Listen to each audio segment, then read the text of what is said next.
तो काल इनका 9 से गाँव कर काहे से कि अंताक्षरी के लास्ट गाना रहे कि सैया लइका नियर सूती जाला कोरा में दिया के अजोरा में ना तो गाँव 9 से। अच्छा 9 से नाना बैरान राजा चुमटा से मारे, नाना बैरान राजा चुमटा से मारे, उहे चुमटा लेके ससुर आगे गईनी, उहे चुमटा लेके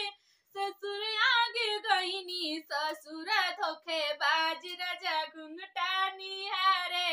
ससुर धोखेबाज राजा घुंघटा निहारे। रस गाई ना निहारे रस ए राजा जाड़ा में गावन करईती राजा लेखा काम आईती, सैया जाड़ा में गावन करईती राजा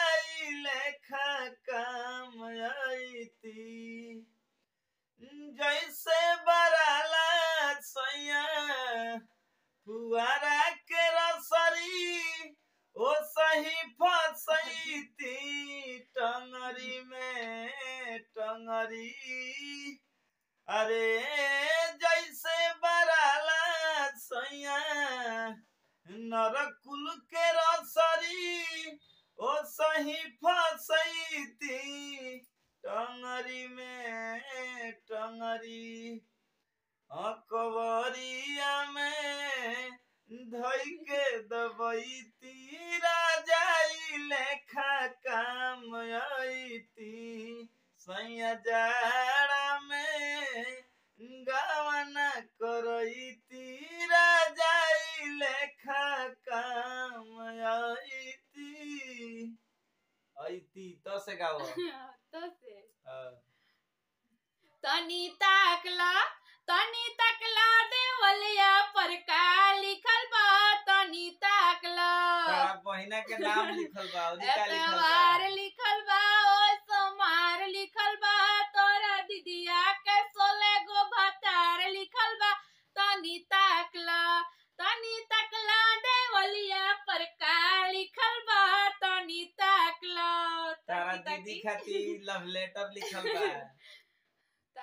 लस गाई लल की ओढ़निया लहरदार ओढ़नी ओढ़ले बानी, लल की ओढ़निया लहरदार ओढ़नी ओढ़ले बानी, ओही रे ओढ़निया पर 3 जिला के रखले बानी, आरा छपरा औरी कटिहार ओढ़नी ओढ़ले बानी, अरे वही रे ओढ़निया पर 3 जना के रखले बानी, पुलिस दरोगा थानेदार ओढ़नी ओढ़ले बानी। 9 से गाओ तार दीदिया 9 से अच्छा ननदो मटियो ना कोड़े लमर नेग मांगली, ननदो मटियो ना कोड़े लमर नेग मांगली, उता साड़वा मांगली उता गदा मांगली, उता साड़वा मांगली उता गदा मांगली, ससुरा जाए खातिर बोकावा भतार मांगेली। लस गाई कितना अच्छा दीदी बाड़ी लहरिया लूटये राजा, लहरिया लूटये राजा, मुहावा पर डाली के चदरिया लहरिया लूटये राजा, अरे मुहावा पर डाली के चदरिया लहरिया लूटये राजा। जो से गाओ तो जो से जोहिया से गोइल बड़ा गोदी में खेल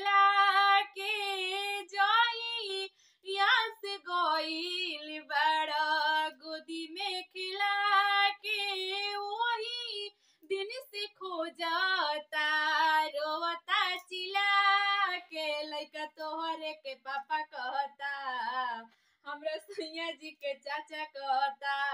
लइका तोहरे के पापा कहता ये हौ हमरा तार भाई सैया जी हवन। के चाचा कहता। तो से के गाना अच्छा लगल हमार की यहाँ के कमेंट में जरूर बताएम लो। और अच्छा लगला तो वीडियो को लाइक और चैनल को सब्सक्राइब करी लो। फिर अगला वीडियो में मिलम जा।